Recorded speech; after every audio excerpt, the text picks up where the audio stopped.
everybody, and welcome back to another Fancy Mayonnaise with Garrett. I know what you're thinking, because I'm thinking it too. I miss Spencer, the beauty and the brains of this channel, the man who makes the amazing edits, the man whose face just puts a smile on yours. You know, how can you not love him? I know, you're like, I need him. I need him too. But you're stuck with me for this episode. I'm sorry. I'm deeply sorry. Okay? I get it. I get it. You want Spencer. I do too. But we're back with another deep dive into my musical journey of who I am. Episode 5, I believe. I'm going to try and squeak out 2 more for sure. Like I said, I do want to do kind of a guilty pleasures one. And maybe even just like modern artists that I love, and try and give you some people to listen to. If you feel that you like what I like, you might like it. But today, special episode, I'm finally wearing a shirt of the artist we are talking about, Parliament Funkadelic. George Clinton, the man himself, the godfather of funk, the man, the myth, the legend, okay? And there's so many fun places to start talking about this guy. There are so many great stories, and I wish that you guys, please go out of your way, if you have the time, go read his book, Ain't That Funkin' Kinda Hard on You, and go watch Tales from the Tour Bus. Tales from the Tour Bus is great. The season 2, episode 1, I believe is about George Clinton, and then it might be 2 or 3 episodes later they talk about Bootsy Collins, who was also in P-Funk at the time. And just so many great stories, hilarious stories, whether they are sober as can be, or they are high out of their minds on LSD, or George is about to celebrate doing a whole tour without cocaine, and he's like, we're getting into this, and then all hell breaks loose. So many great stories about this band. If you go and read his book, it gets into why it's Parliament Funkadelic. It's 2 bands, record labels, and just the music industry, the business side of artists and labels, and what we love and cherish music, and just the politics and the hardships and I hate to say greed, but really the greed of the music industry that just really can suck, and can really impact your favorite artists, your favorite bands, the album that you might be looking to. It's really unfortunate because the artists, we can be looking forward to it as much as we want, and the music side of things can really mess it up, for the business side of it. But anyways, enough about that. Let's jump into some more happier topics. So just like every other episode, I know this is every time, but let's jump into how this affects me as a guitar player, a bass player. If we're gonna talk about funk, you gotta talk about bass. And then personally, how it affects me as well. And I know sometimes they kind of intermingle a little bit. So here I am. My first exposure to P-Funk was my dad's burned CDs. And I think, I could be lying, but they have some of their songs in Pulp Fiction, the movie, the soundtrack. And I think my dad had watched the movie, heard some of the songs, put it on a mixed burned CD, and that was my first introduction to them. One of my favorite things about P-Funk songs is at the very beginning when there's just that guy talking at the beginning, and they have it on the back of my shirt. He just starts talking in a cool, relaxed, deep voice. Oh yeah, we're listening to the funk. And it's just that, and I, to this day, can talk along with it just as well as I can sing along. And I love P-Funk. I have seen them twice live. Once, the most recent time was at Soto. That was the longest 5 hours of my life because I was too afraid to leave the spot where I was, and so I stood holding my pee 5 hours. It was so long, but absolutely worth it. And the other time I saw them, I believe it was at the Neptune up in Seattle. Such a cool, small little venue, just down in the pit, and just being so close to George and just the legendary musicians who make up this huge band. So much fun. Really, it was just so exciting. So, how they affected me in my musicianship? Well, one, like I said, you can't talk about funk without talking about the bass. I'll save that. We'll put that in what I'm going to get into. So, one, you know, they call it in funk the power of the one. And, you know, typically in music, especially most standard pop songs, it's a 4/4 common chord count. Just 1, 2, 3, 4. 1, 2, 3, 4. Funk is hit super hard on the one. You know, you're hitting your crash. You are, you know, they invented the slap on the bass. You are slapping on the one, and it's just boom, dun dun dun dun dun, back to the one, dun dun, and that is huge. It affected me as a bassist, you know, that affected me as a musician. But, you know, that one can be the most powerful beat in the whole measure. It can just make it so funky. It can bring you right back. It makes you want to dance, makes you want to groove. You just love it. And then to kind of get into the point that I was going to pin, George Clinton also is the producer of the Red Hot Chili Peppers. I believe it's their second album. So, spoiler alert on that one. Huge influence on my life, but we'll get into that one. And then 3. So, Punk Funkadelic, you know, their songs are just, they're so much fun. And like I said earlier, I hate using the word fun. But God, these guys just fucking kill it. You know, every song is just a party, and it helps that they have a band that is massive, because when they're on stage, there's 20 people on stage having a party. There's 20 people on stage having a good time. You know, I mean, you go and you watch some of their videos, there's George Clinton swinging around in a white bed sheet with his head cut out, and he's swinging it back and forth, and his dick's just flopping around. There are videos of him where they have a giant spaceship come, and he comes out of the spaceship. They have ones of giant joints just flying across the crowd, and it's just a party. It's a show. It's a full-on theatrical performance, and it's so exciting. And not only that, but the music's great. You know, you're dancing, you're moving, you're funking out, and I love the funk, and P-Funk is just ingrained in me. I absolutely love funk music. I love funky rhythms. I love, you know, just the funky banter and wordplay of funk songs. It could be sometimes so not fancy.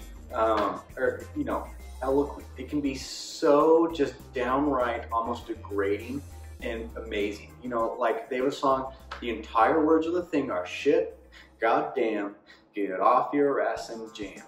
And that's a song. And it's amazing. And, you know, the biggest aspect that P-Funk had on me as not just a instrumentalist, but as a songwriter, you can write a song about the most far out reaches of space.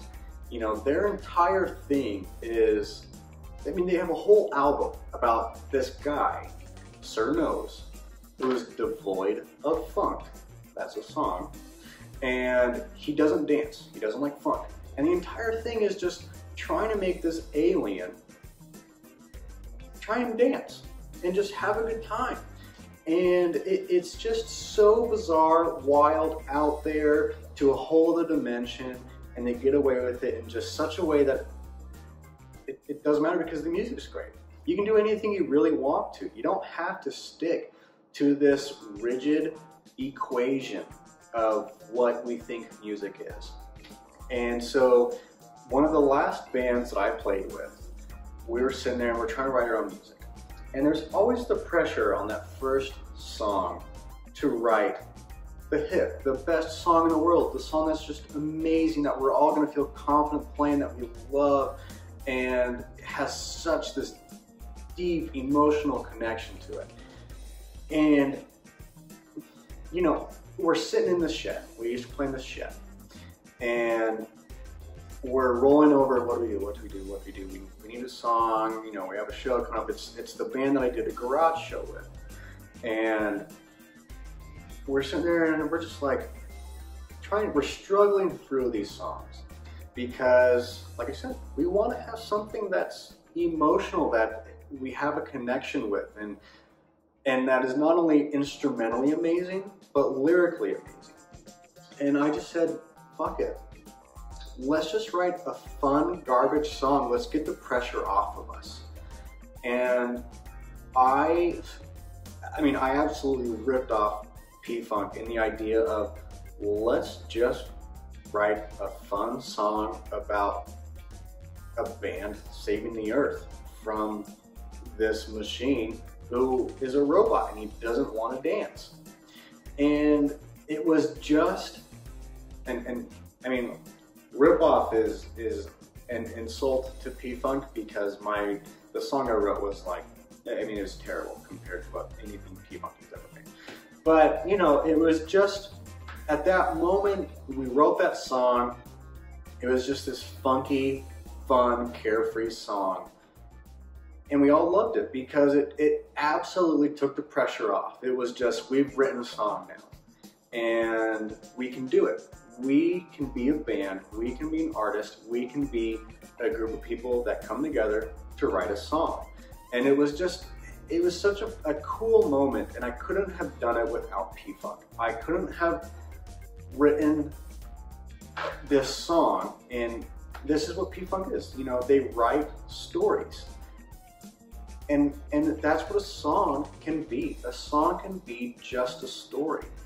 And that was huge to me as a guitar player and a songwriter, is I don't have to write every song that is about me. I don't have to write a song that is about a band member. I can write a song about a character. And if you go and look at P-Funk, they're all characters. They have a clown, I think his name is Bozo. They have Sir Nose. They have Star Child. They have, they have like the Bride of Funkenstein. And that's what I love about them. And so personally, how P-Funk affected me was very similar to music. This is one of those bands that the musicianship side really just interconnected with my personal side. Life is fun if you make it. Life can be, you know, a character. You can be a character. You can be someone who finds the joy in everything. You know, George says he loved finding sayings that I thought was funny, and he just put it in a song. So, you know, it's, what does he say? Something about following your mind and your ass will follow. I can't remember the exact quote, and I apologize for that. But, you know, he saw that in his book, he said, you know, I think it's hilarious. And he put it in the song. And it's just, that's the thing with music and life, is something can be funny if you make it that way. And, you know, he persevered through all of his hardships through music and the business side of it. And, you know, that was something you want to do, is continue to make music. We found a way. And just personally, it's just go out and enjoy life. Life's short. I mean, George is 80 years young and he's still having a good time in his life. And, you know, you don't have to be this emotional wreck to be an artist. You can have a blast if you do it right. And I don't know, and you can directly apply that to life. You can apply it to music. You can apply it to the things that you do every day. And I mean, there's a story of the Get Off Your Ass and Jam song where he just had a random stranger off the streets. In his book, he says, you know, this white guy walked in. P-Funk is a band of all black people. And he goes, we were all at the studio, we're all just tripping balls. We had the song, we haven't finished it. This white guy walks in and he goes, hey, I'll play guitar on the song for $50, which he planned on going to use to buy acid. You go, yeah, sure, man. And this random guy, in his book, George is like, we have no idea who he is, but he came in and just let this bitchin' guitar solo down. And it really is. You go through the song and it is just this awesome, kick-ass guitar solo. And George is like, I have no idea who he is. I don't know where he went. I can't give him credit for it. And sometimes that's how life is. There's just happy little surprises in there. Sometimes the most random person can be the coolest person, can just be so helpful. You know, have an optimistic look on life and be able to laugh, be able to have fun, and be weird. Most importantly, just be fucking weird. You know, you can spend all day and your entire life trying to be a normal person, but no one is fucking normal. Go and, you know, put on a white bed sheet and flash a whole crowd. Don't actually do that. But be weird. And that is what I learned personally and musically from P-Funk, is weird is great. You know, it's like the saying of every girl's a little crazy. You just gotta find what dose works for you.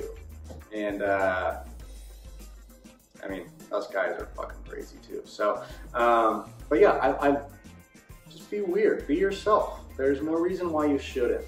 You're gonna be happy if you do. And George told me that. And not that he ever came out and said, oh yeah, do you. This is the funk. Be yourself. You'll be cool. But just through his example, it is okay to be weird. And that is what we do here at the Phantom Mayonnaise. We're weird as hell, okay? Well, especially me. I'm definitely weird. But yeah, let me know your thoughts on P-Funk. Have you ever listened to them? You have without a doubt heard them. If you've listened to any gangster rap, he is sampled all the time by NWA, Dr. Dre, Snoop Dogg, Ice Cube. They all use him. And I absolutely love George Clinton, and he'll be an artist that is so impactful for years to come. And so yeah, like I said, let me know your thoughts on him. Let me know what you think your weirdness is. On a scale of 1 to 10, how weird are you? And you know, what's your weird little knack, your weird twitch? But yeah, have a great day, guys. Thanks for watching again. I appreciate it. Have a great Mayo day.